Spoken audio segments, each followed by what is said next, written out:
Kita akan sama-sama membuka Alkitab kita dari Mazmur pasal yang ketiga. Mari kita buka Alkitab kita, Mazmur pasal yang ketiga. Kita akan melihat ayat yang ada di situ. Kita akan membaca keseluruhan dari Mazmur pasal yang ketiga. Saya mengajak setiap kita untuk bisa membaca bersama-sama. Ini adalah tulisan dari Raja Daud. Iya, kalau sudah ketemu, saya ajak kita untuk membaca bersama-sama Mazmur pasal yang ketiga, ayat yang pertama sampai dengan ayat yang terakhir. Saya ajak kita membaca dengan bersuara 1, 2, 3. Mazmur Daud ketika ia lari dari Absalom anaknya. Ya Tuhan, betapa banyaknya lawanku, banyak orang yang bangkit menyerang aku. Banyak orang yang berkata tentang aku, baginya tidak ada pertolongan daripada Allah. Tetapi Engkau Tuhan adalah perisai yang melindungi aku. Engkaulah kemuliaanku dan yang mengangkat kepalaku. Dengan nyaring aku berseru kepada Tuhan dan Ia menjawab aku dari gunungnya yang kudus. Selah. Aku membaringkan diri lalu tidur. Aku bangun sebab Tuhan menopang aku. Aku tidak takut kepada puluhan ribu orang yang siap mengepung aku. Bangkitlah Tuhan, tolonglah aku. Ya Allahku, ya Engkau yang telah memukul rahang semua musuhku dan mematahkan gigi orang-orang fasik. Dari Tuhan datang pertolongan, berkat-Mu atas umat-Mu. Selah. Amin. Saudara, pujian Mazmur ini adalah tulisan yang dituliskan oleh Raja Daud ketika salah satu dari anaknya yang namanya Absalom itu mendeklarasikan menjadi seorang raja di Israel. Nah, kalau saudara mau baca ceritanya ada di dalam kitab Samuel, ya. Saudara bisa baca di situ bagaimana Daud ini karena istrinya tidak cuma satu, ya. Jadi anaknya juga banyak. Nah, salah satu dari anaknya ini setelah adik perempuannya diperkosa oleh adiknya yang lain, oleh saudaranya yang lain yang beda ibu, ya. Dia memiliki rasa sakit hati dan salah satu dari akibat sakit hatinya itu, dia akhirnya berencana untuk melakukan pembunuhan, ya. Akhirnya dia membunuh orang yang saudaranya sendiri yang memperkosa adik perempuannya. Kemudian karena dia berhasil melakukan itu, dia memperdaya Daud yang adalah raja, bapaknya sendiri, sehingga dia merasa bahwa dia layak untuk bisa menjadi seorang pemimpin. Nah, kita tahu bersama dari cerita itu bagaimana Daud ketika anaknya bangkit untuk melawan dia, itu bukan satu hal yang mudah untuk Daud hadapi. Kita tahu bukan hal yang mudah ketika orang yang dekat dengan kita, orang yang kita anggap sebagai saudara sendiri, ya, itu berhadapan dengan kita. Apalagi ini Daud berhadapan dengan anaknya sendiri. Nah, kita lihat pergumulan yang besar ini, pergumulan yang berat ini. Sebenarnya secara kuasa sebagai seorang raja, Daud bisa melakukan apa saja untuk mengalahkan Absalom. Ya. Daud bisa perintahkan kepada pasukannya untuk udahlah, jangan lama-lama, langsung aja sikat, gitu ya. Tapi dari tulisan-tulisan ini kita tahu bagaimana hati Daud ketika dia harus berhadapan dengan anaknya sendiri. Daud tidak mencari sumber hikmat atau pertolongan dari luar. Yang dia lakukan adalah Daud berseru kepada Tuhan. Saudara, mungkin kita hari ini berhadapan dengan persoalan-persoalan yang berat. Mungkin ada hal-hal yang sulit untuk kita hadapi. Saudara, permasalahan yang dihadapi Raja Daud ini bukan sesuatu yang sederhana, saudara. Karena dia berhadapan dengan anaknya sendiri. Kalau dia berhadapan dengan orang lain, mungkin mudah untuk dia mengambil keputusan. Tapi dia berhadapan dengan anaknya sendiri. Saudara, kesulitan yang dihadapi Raja Daud mungkin hari ini kita hadapi. Ada hal-hal yang sulit yang tidak bisa kita hadapi. Kita tahu dengan jelas bahwa aku gak bisa menghadapi ini. Aku sulit untuk bisa mengambil keputusan. Aku gak tahu harus berbuat apa.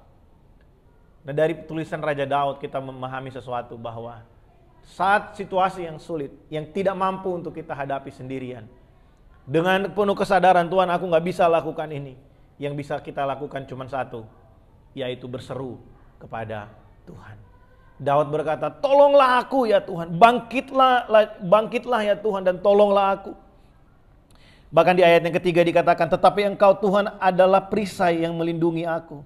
Engkaulah kemuliaanku dan yang mengangkat kepalaku. Dengan nyaring aku berseru kepada Tuhan dan Ia menjawab aku dari gunungnya yang kudus. Saudara, di masa-masa seperti sekarang ini, mungkin berdoa adalah sesuatu yang orang bilang mainstream sekali. Tapi saya mau kasih tahu buat saudara, kalau orang tanya apa kunci kesuksesan kita, apa yang membuat kita berhasil, apa yang membuat kita bertahan, orang yang tidak kenal Tuhan bisa berkata, oh karena saya lulusan dari sekolah-sekolah yang terkenal, oh karena saya punya banyak koneksi, oh karena saya punya ini dan itu. Tapi buat kita orang percaya, mungkin iya kita punya banyak koneksi, mungkin iya kita adalah lulusan dari sekolah-sekolah yang terbaik yang ada di beberapa negara termasuk Malaysia ini. Tapi kita bisa berkata, aku berhasil karena aku mengandalkan Tuhan. Aku berhasil karena aku berdoa kepada Tuhan. Aku berhasil karena aku datang bersujud dan berkata, Tuhan, dengan nyaring aku berseru kepadamu dan Engkau menjawab aku. Saudara, Tuhan yang kita sembah bukanlah Tuhan yang mati. Dia adalah Tuhan yang hidup, yang bisa mendengarkan setiap seruan kita. Minggu yang lalu saya dan istri saya dan anak saya, kami merayakan anniversary pernikahan kami. Dan kami memperoleh kesempatan untuk kami bisa pergi ke Bangkok, Thailand. Saudara-saudara tahu bahwa negara itu bukanlah negara yang takut akan Tuhan, saudara ya. Kami sempat pergi ke Grand Palace, kalau saudara pernah ke Thailand atau saudara pernah observasi tentang Thailand, saudara tahu bahwa di situ bukan hanya tempat kediaman dari raja mereka, tapi di situ juga tempat persembahyangan yang sangat dihormati oleh bangsa itu, saudara. Waktu kami lagi jalan, ada banyak turis yang datang, bukan cuma kami ya, ada beberapa grup yang datang ya. Saya lihat ada beberapa orang Eropa, mungkin karena mainland China belum buka untuk warga negaranya bisa pergi berwisata. Jadi yang datang ini kebanyakan dari orang Eropa ya, orang Spanyol. Saya dengar dari bahasa mereka, walaupun saya nggak bisa bahasanya, tapi saya tahu bahasa Spanyol ya, karena sering nonton bola ini. Ya, nah, ketika kami sedang jalan begitu ya, saya melihat ada beberapa orang yang berdiri di depan patung yang gede banget, saudara. Itu di luar ya, outdoor, bukan di dalam. Mereka berdiri di situ, kemudian ada yang sampai berlutut ya. Berlutut, mereka menyembah sampai ke tanah ya. Mereka menyembah sampai ke tanah. Saya mau foto sebenarnya, cuma saya takut karena bukan negara kita ya. Nanti kena pasal pula kita di situ, kan repot ya. Tapi saya lihat itu, saya lihat tengah hari itu terik banget, saudara. Mereka tetap melakukan itu.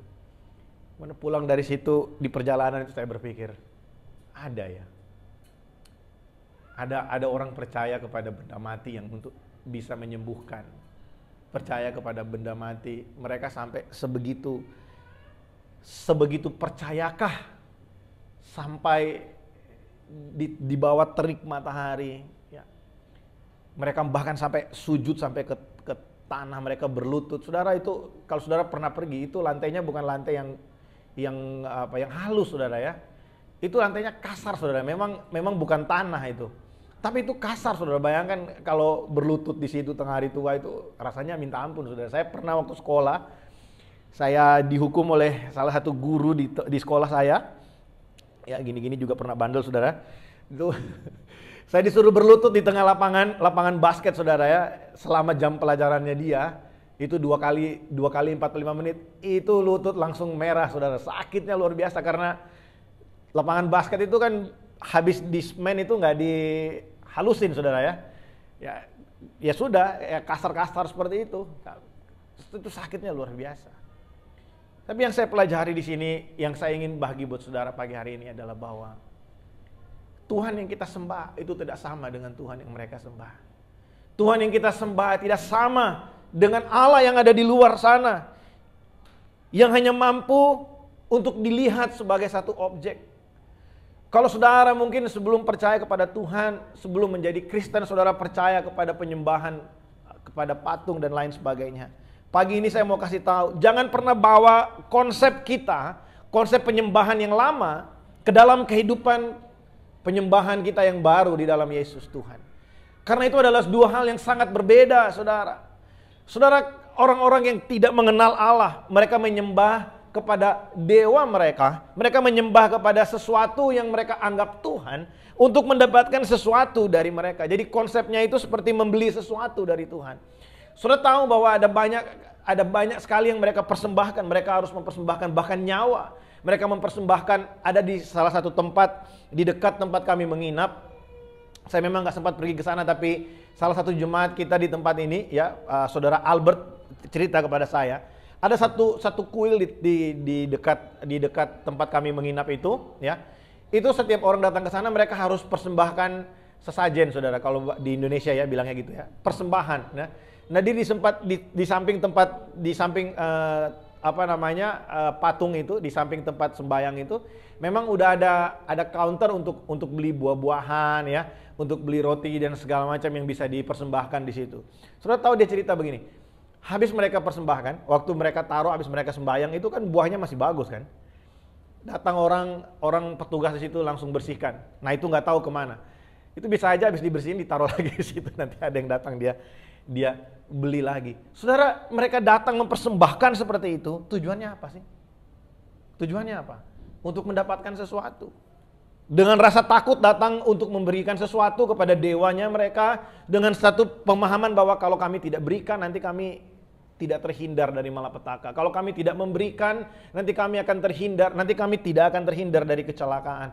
Makanya konsep-konsep yang seperti ini sangat berlawanan dengan apa yang ada di dalam kekristenan.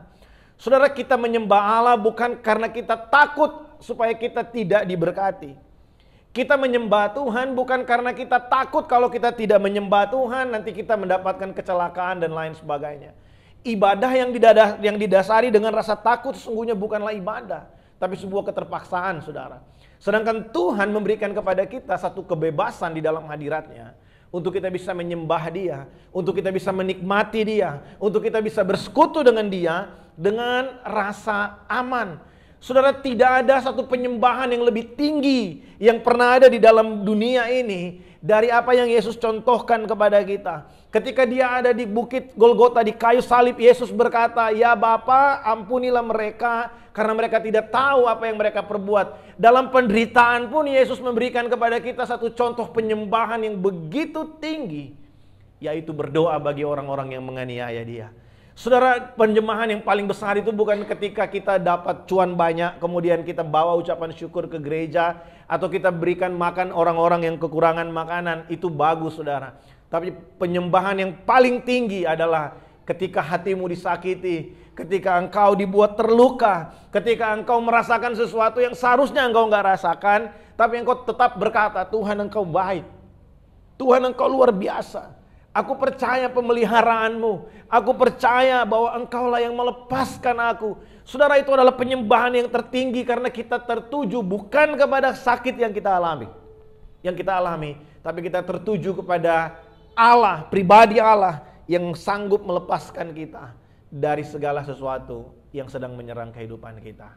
Amin, saudara. Kita lihat di dalam ayat yang ketiga situ dikatakan, "Tetapi Engkau Tuhan adalah perisai yang melindungi aku." Waktu Daud menulis ini, Daud belum selesai urusannya dengan anaknya. Daud dan Absalom pada akhirnya Absalom mati, kita tahu, ya. Pada saat Daud menulis ini, Absalom belum mati. Mereka baru akan berperang. Kalau kita hitung matematis, pasukan Daud jelas jauh lebih banyak dari pasukan Absalom. Daud sebenarnya nggak perlu sampai harus. Kalau mungkin orang bilang, lebay banget Daud nih. Dia kan punya kemampuan. Ngapain berdoa, udah sikat aja langsung orang melawan seperti itu. Saudara, lihat hatinya Daud. Buat dia, tentara yang banyak, kemampuan yang besar, itu bukan alasan untuk bermegah. Saudara, Tuhan atas hati kita. Siapa Tuhan atas hati kita? Siapa yang menjadi Tuhan atas hati kita? Itu ditunjukkan dalam situasi-situasi yang seperti ini. Ketika kita mampu untuk membalas. Ketika kita mampu untuk melakukan sesuatu, bukan hanya membalas dendam, tapi untuk bertindak, mengambil keputusan. Ketika kita mampu dengan kemampuan kita hitung, kita mampu untuk melakukannya. Tapi kita tidak melibatkan Tuhan. Sebenarnya kita sedang menunjukkan satu sikap bahwa aku mampu tanpa Tuhan. I can do it myself. Aku nggak perlu tanya Tuhan, aku nggak perlu bilang sama Tuhan, just do it. Tapi kita belajar pagi hari ini, Daud tidak melakukan hal itu. Apa yang dia lakukan? Dia berseru kepada Tuhan. Saudara, mungkin kita punya cukup banyak amunisi untuk menghadapi kesulitan-kesulitan di depan ini. Mungkin kita punya cukup banyak tabungan untuk kita bisa menghadapi krisis yang katanya akan datang di tahun 2023. Tapi pertanyaan buat kita, sebanyak apapun yang kita punya, kepada siapa hati kita tujukan? Siapa yang kita andalkan untuk menghadapi hari esok kita? Saudara, tidak berdoa punya satu arti yang sebenarnya sederhana. Ketika kita tidak berdoa, kita sedang berkata, aku mampu tanpa Engkau Tuhan. Ketika kita tidak berdoa, kita sedang berkata, Tuhan, aku bisa hadapi ini tanpa Engkau. Atau yang lebih jelas lagi, ketika kita tidak berdoa, kita sedang berkata, Tuhan, aku gak butuh Engkau. Aku bisa dengan kemampuanku sendiri. Saudara, pagi hari ini saya ingin bagikan hal-hal yang sederhana buat setiap kita. Karena saya tahu bahwa ada banyak hal yang sedang kita hadapi, ya. Mungkin beberapa kita belum merasakan, tapi saudara, saya mau ajak kita untuk mencermati apa yang sedang terjadi di dunia hari-hari ini, saudara. Saya lebih tertarik, lebih terbeban untuk mempersiapkan kita menghadapi hari esok yang sukar.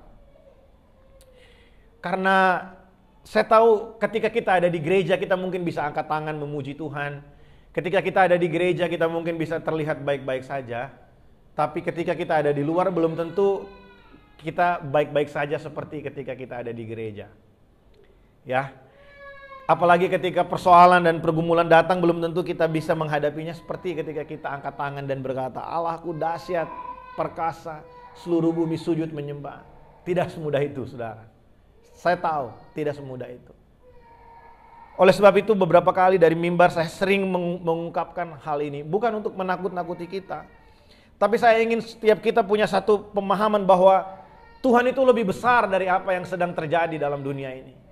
Tuhan itu lebih dahsyat dari apa yang sedang kita hadapi di depan kita. Saudara, kalau kita baca apa yang dihadapi oleh Raja Daud dalam perjalanannya, kita membaca Mazmur yang dia tulis secara khusus pagi hari ini, kita tahu bahwa Tuhan berkata bahwa Daud ditemukan adalah orang yang berkenan di hatinya Tuhan. Bukan karena Daud melakukan banyak hal yang spektakuler. Bukan karena Daud melakukan ini dan itu sehingga Tuhan berkenan kepadanya. Kalau kita mau selidiki, saudara,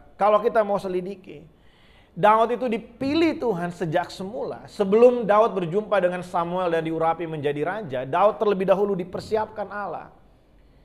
Di padang belantara, Daud mengembalakan 2-3 ekor kambing domba. Disitulah Tuhan mempersiapkan dia. Sehingga dia mampu melewati satu persoalan demi persoalan, satu pergumulan demi pergumulan. Sampai dia ada di puncak kepemimpinan yang ada di Israel. Semua itu terjadi, saudara. Semua itu terjadi untuk satu tujuan, yaitu supaya dalam kehidupannya Daud, Daud bisa menulis banyak mazmur. Dan hari ini kita bisa belajar dari tulisan-tulisannya.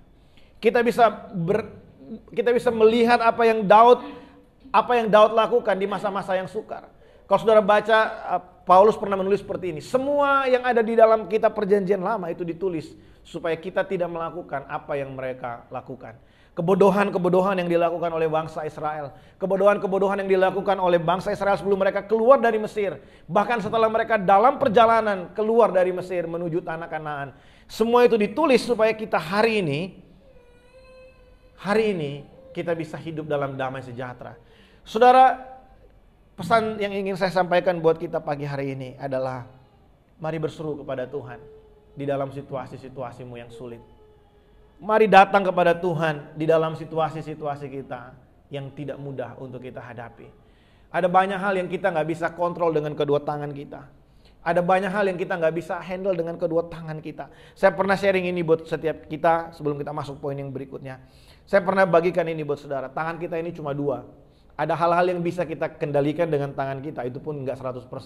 Tapi ada lebih banyak lagi hal-hal yang tidak bisa kita kontrol dengan tangan kita. Saudara, kita mau masak apa, kita bisa kontrol tangan kita untuk masak yang enak untuk kita. Tapi kita nggak bisa kontrol orang yang ada di pasar ketika mereka jual sesuatu kepada kita. Ya, barang itu udah lama atau masih baru kita nggak tahu, kita nggak bisa kontrol itu. Kita mungkin bisa pilih cabai yang terbaik waktu kita belanja di pasar, tapi kita nggak bisa kontrol cuaca supaya cuacanya bagus dan cabainya semua cabai yang bagus. Kita nggak bisa kontrol. Kita bisa kontrol apa yang dekat dengan kita, tapi kita nggak bisa kontrol hati atau perasaan dan perkataan orang lain untuk kita. Tangan kita ini cuma 2, kita nggak bisa kontrol semua. Ketika hal-hal yang nggak bisa kita kontrol itu, kita pasrahkan, saya harus pakai kata ini, kita pasrahkan kepada Tuhan. Kita serahkan kepada Tuhan. Mungkin nggak enak waktu kita mempercayakan hidup ini kepada Tuhan. Karena orang akan bilang gini, kamu hidup nggak ada pegangan. Saudara, pegangan kita apa? Ibrani 11 ayat 1 bilang, iman yang kita punya, iman yang ada di dalam Yesus Kristus Tuhan, itu adalah bukti dari segala sesuatu yang tidak kita lihat. Ya. Dan itu adalah dasar dari segala sesuatu yang kita harapkan. Apa yang menjadi landasan kehidupan kita? Kepercayaan kita kepada Kristus Yesus Tuhan. Dialah yang menjadi satu-satunya yang kita harapkan dalam kehidupan ini.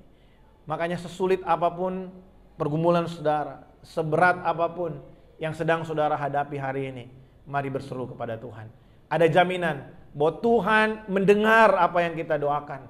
Tuhan mendengar setiap pergumulan kita. Saudara, bahkan kadangkala kita nggak sempat keluarkan kalimat, air mata udah jatuh. Tuhan tahu apa yang ada di dalam hati kita. Tuhan memahami kita lebih daripada kita memahami diri kita sendiri. Allah yang kita sembah itu tidak sama dengan Allah yang ada di luar sana, yang hanya mampu untuk menjadi bahan objek untuk dilihat. Dia tidak bisa mendengarkan, dia tidak bisa menjawab doa. Tapi saya dan saudara menyembah Allah yang hidup.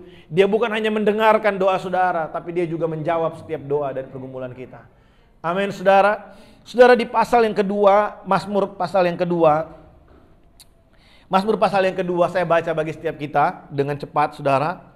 Mazmur pasal yang kedua, ayat yang pertama sampai dengan ayat yang ke-12 dikatakan seperti ini. Judulnya Raja yang diurapi Tuhan. Mengapa rusuh bangsa-bangsa, mengapa suku-suku bangsa mereka-reka perkara yang sia-sia. Raja-raja dunia bersiap-siap dan para pembesar bermufakat bersama-sama melawan Tuhan dan yang diurapinya. Marilah kita memutuskan belenggu-belenggu mereka dan membuang tali-tali mereka daripada kita. Saudara, ada di dalam dunia ini ada banyak orang yang berusaha. Bukan cuma orang, saudara. Ada banyak keadaan yang dipakai oleh iblis untuk menjatuhkan orang-orang percaya. Ada banyak hal yang dipakai oleh iblis untuk menjatuhkan orang-orang percaya. Dia bisa pakai hubungan. Nah ini, dia bisa pakai hubungan untuk menjatuhkan orang percaya. Suami istri, orang tua dengan anak, ya pimpinan dengan karyawan. Tuhan bisa pakai hubungan untuk menjatuhkan orang-orang yang berkenan di hadapannya. Ya, iblis bisa pakai hubungan. Ini yang paling sering terjadi. Kesalahpahaman, ketidakmengertian, ya, salah paham satu dengan yang lainnya, itu adalah serangan yang cukup berat, saudara. Seperti yang dialami Absalom dengan Daud. Saudara, pergumulan yang paling besar itu bukan yang datang dari luar. Saudara, lebih buat saya secara pribadi, saya nggak tahu buat saudara. Buat saya, ya, secara pribadi, ya, persoalan hubungan dengan orang yang dekat dengan saya itu jauh lebih sulit untuk dihadapi, jauh lebih berat untuk ditanggung daripada persoalan finansial. Saya nggak tahu buat saudara. Kalau buat saya seperti itu, karena persoalan finansial, saudara, itu kelihatan dengan mata. Kita bisa berseru dan berdoa kepada Tuhan, dan kita tahu bahwa Tuhan itu berkuasa atas seluruh harta, Dia yang punya, ya, seluruh bumi ini Dia yang punya. Tapi kalau urusan hubungan, saudara, urusan hubungan, hati manusia itu nggak ada yang tahu. Kita minta orang untuk mengerti kita, itu kita nggak bisa paksa dia kayak kita tekan tombol di mikrofon ini, tek, udah, kamu ngerti saya. Nggak bisa, saudara, nggak bisa. Atau kamu maafkan saya dengan kita tekan tombol, tek, kamu maafkan saya. Nggak bisa, saudara. Nggak bisa. Pergumulan di dalam hubungan itu jauh lebih berat daripada pergumulan-pergumulan yang kelihatan ada di depan kita. Nah itu yang serangan-serangan seperti itu yang lebih berat saudara daripada serangan-serangan yang secara finansial atau serangan-serangan yang kelihatan. Nah setan pakai semua itu. Di Mazmur yang kedua ini Daud berbicara, dia menulis sia-sia semua serangan-serangan yang dipersiapkan oleh iblis kepada orang-orang yang diurapi Tuhan. Kenapa? Kenapa Daud bisa berkata sia-sia? Karena di ayat yang ketiga, ayat yang keempat dan ayat yang kelima sampai dengan ayat yang ke-8, sampai dengan ayat yang ke-12, ya dikatakan seperti ini. Dia yang bersemayam di sorga tertawa, Tuhan mengolok-olok mereka, maka berkatalah ia kepada mereka dalam murkanya dan mengejutkan mereka dalam kehangatan amarahnya. Akulah yang telah melantik rajaku di Sion, gunungku yang kudus. Aku mau menceritakan tentang ketetapan Tuhan. Ia berkata kepadaku, anakku engkau telah kuperanakkan pada hari ini. Mintalah kepadaku maka bangsa-bangsa akan kuberikan kepadamu menjadi milik pusakamu.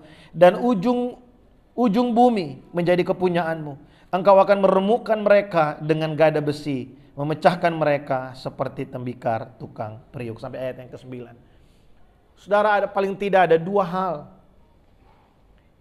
Kalau ditanya, kenapa sih kamu harus percaya kepada Tuhan? Kenapa sih kamu harus menyerahkan kehidupanmu kepada Tuhan? Kenapa sih kamu harus berseru kepada Tuhan? Paling tidak ada dua hal dari apa yang kita baca ini, yang pagi ini ingin saya sampaikan. Yang pertama, karena Tuhan yang pilih kita. Karena Tuhanlah yang mengangkat kita menjadi anak-anaknya. Tuhanlah yang memilih kehidupan kita. Saudara, Yesus berkata, bukan kamu yang memilih aku, tapi akulah yang memilih kamu. Saudara, dikatakan dalam ayat yang ke-6 dikatakan, akulah yang telah melantik rajaku di Sion, gunungku yang kudus. Saudara, seorang raja untuk bisa dilantik, dia harusnya adalah orang yang terpilih. Kalau saudara ingat Daud, sebelum dia diurapi menjadi raja, ditabiskan menjadi raja atas seluruh Israel. Sebelum itu terjadi, apa yang dialami oleh Daud?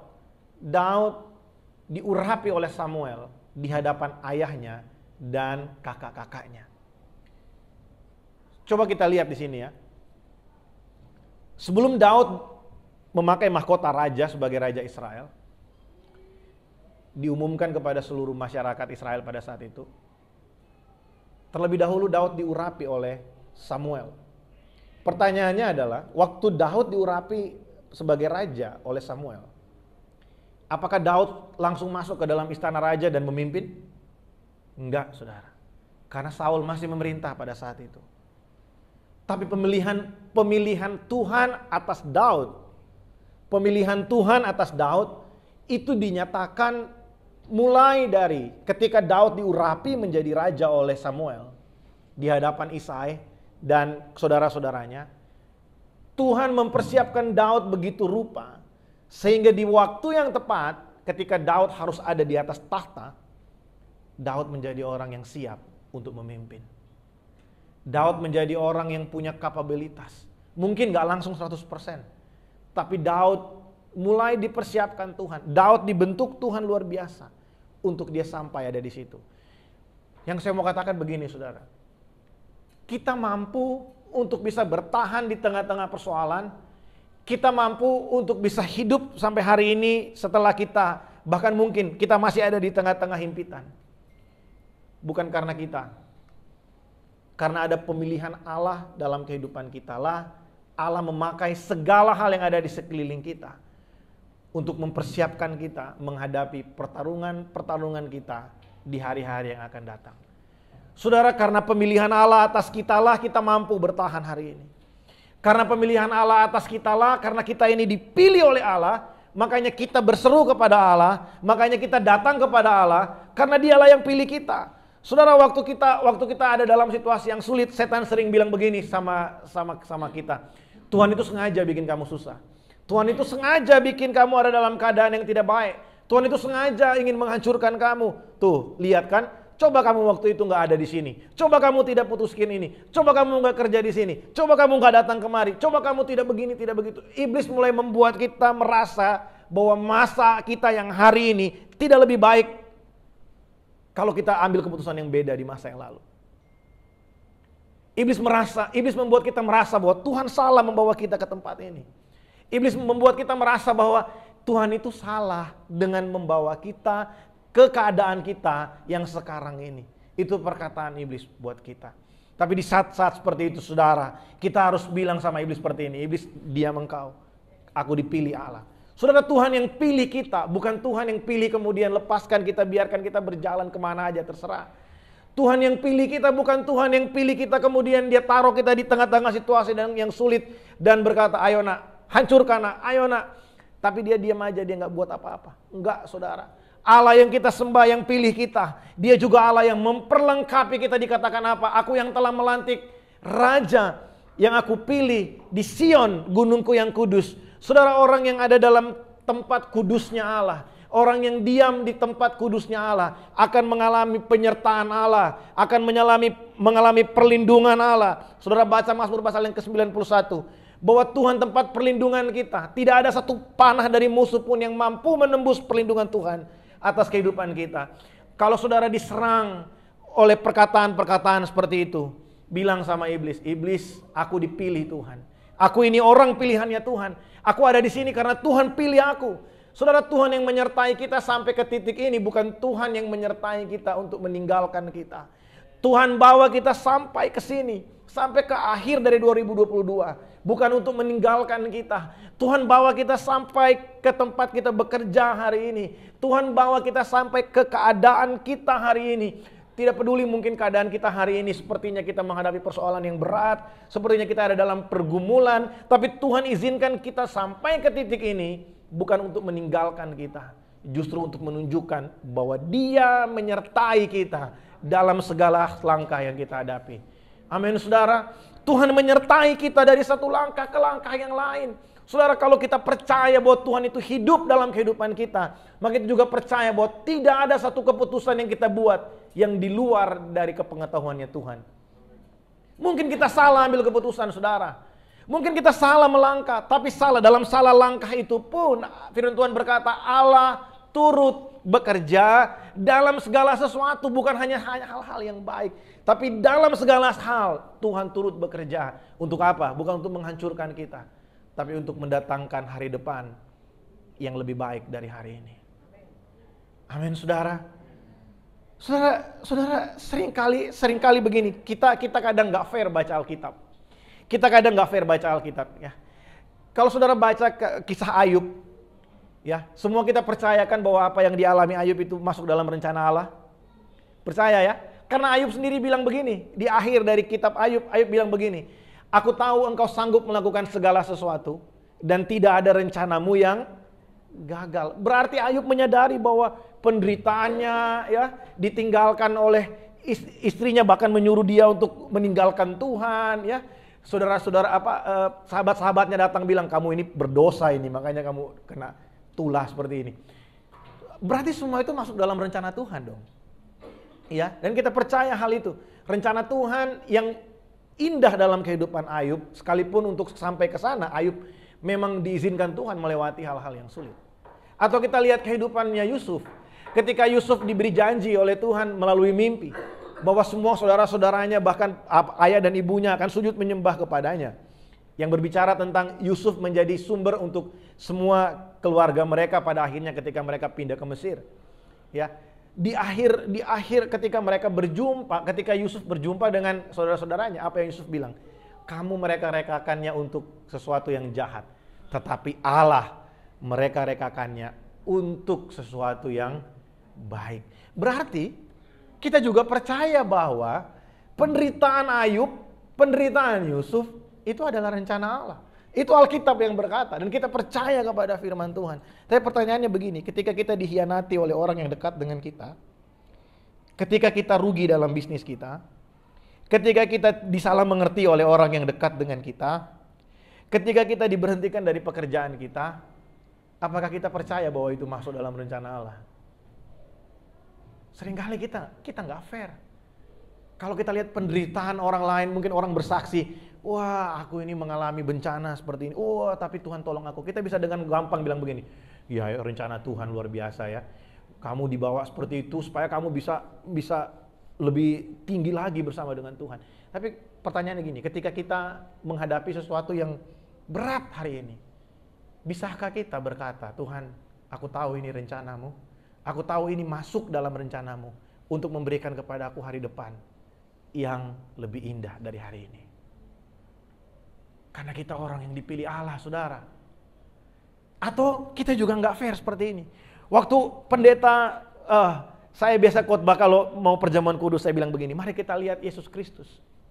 Pada malam waktu ia diserahkan.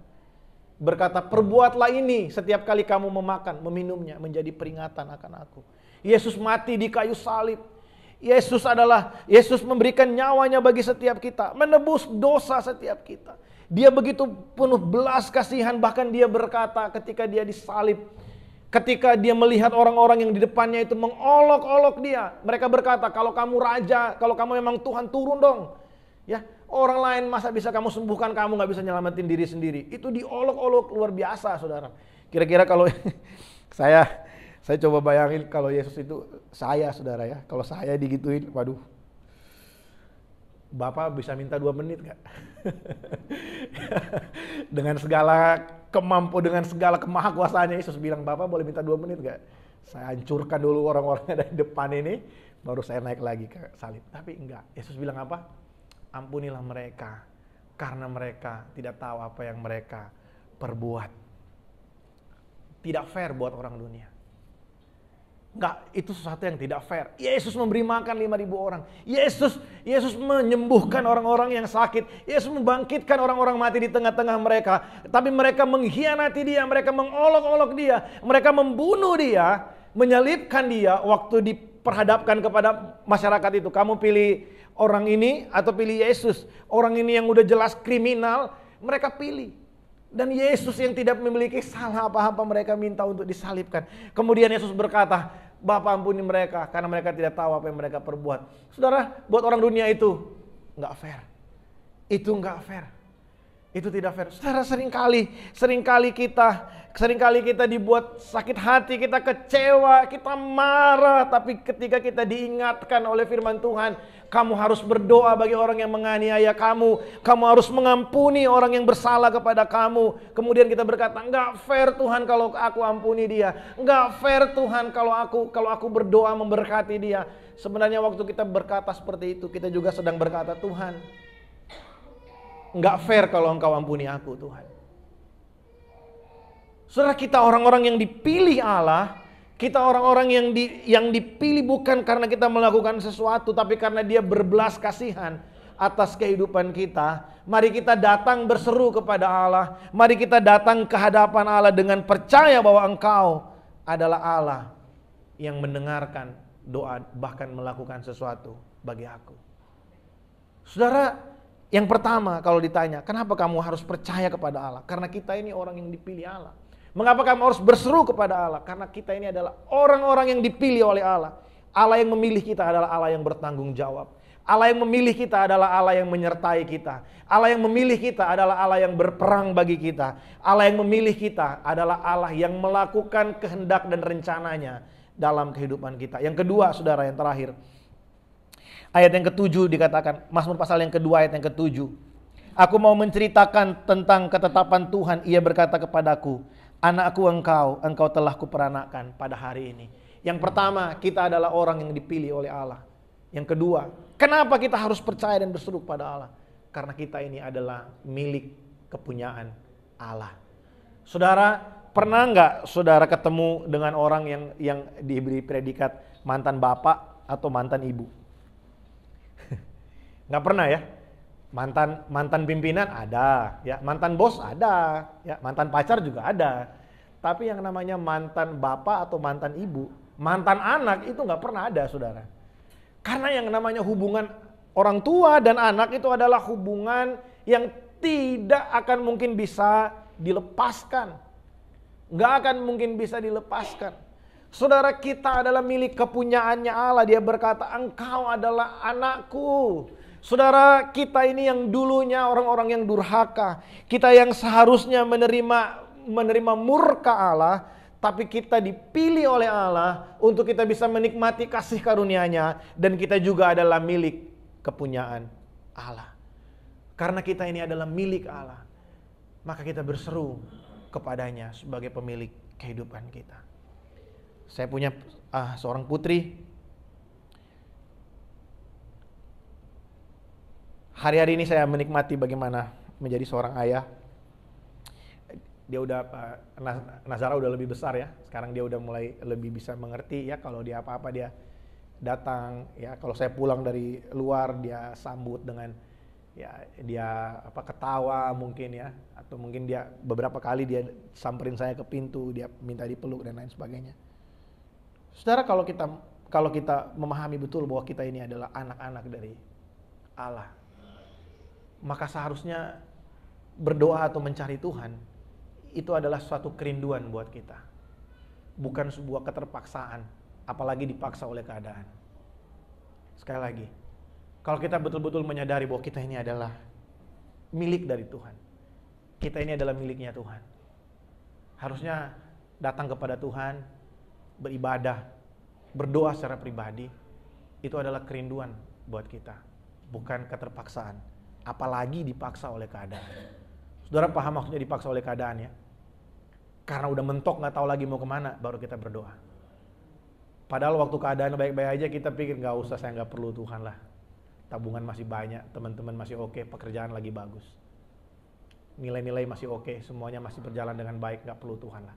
Gak usah gereja, gak gereja juga gak apa-apa kok. Gak usah baca firman, gak baca firman juga keadaan sama-sama aja. Jangan sampai keadaan memaksa kita, baru kita datang kepada Tuhan. Jangan sampai keadaan yang sulit memaksa kita untuk berlutut dan minta Tuhan melakukan sesuatu dalam kehidupan kita. Hari ini kalau saudara dengar firman Tuhan, hari ini kalau kita mendapatkan pesan dari Tuhan pagi hari ini melalui firman Tuhan, mari jangan keraskan hati saudara. Tadi kita baca di Mazmur pasal yang ketiga, Daud berseru kepada Tuhan di situasi yang sulit. Dan Daud punya satu keyakinan, Tuhan, Engkau pasti menjawab aku. Ternyata di pasal yang kedua terlebih dahulu, Daud menuliskan ini.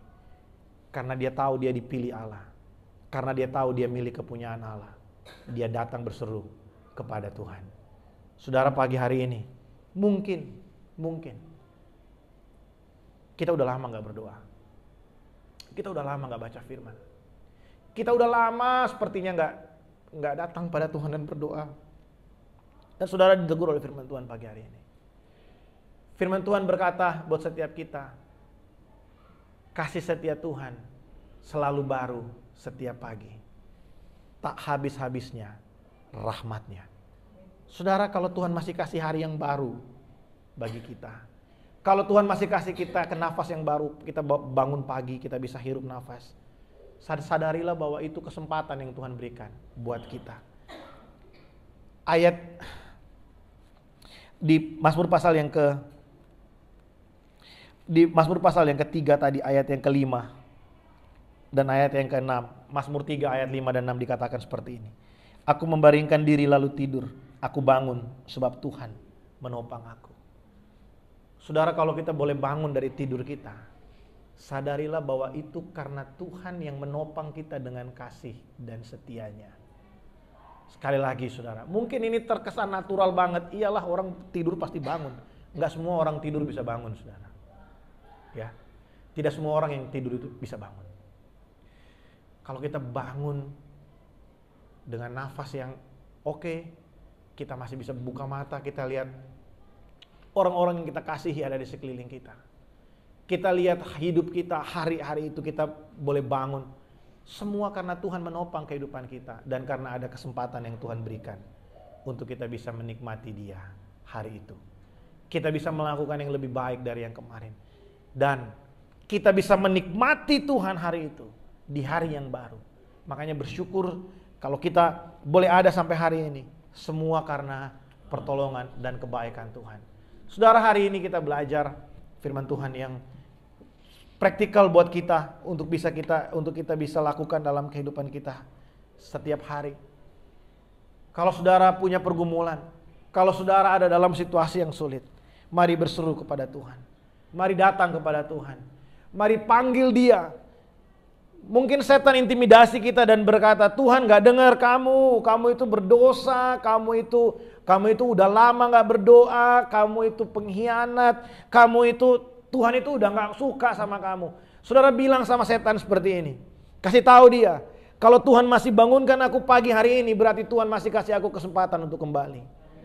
Kalau Tuhan masih kasih aku kesempatan untuk bernafas hari ini, Tuhan kasih aku kesempatan untuk dengar firman pagi ini, berarti Dia masih mau aku kembali. Kalau Tuhan udah tidak kasih aku kesempatan lagi, kapan itu?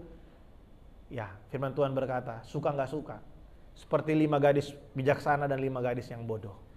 Saudara, ada waktunya Dia datang. Tapi selama kita masih bangun pagi, kita masih dikasih kesempatan untuk dengar firman, berarti Dia masih mau kita kembali. Berarti Dia masih berikan kita kesempatan.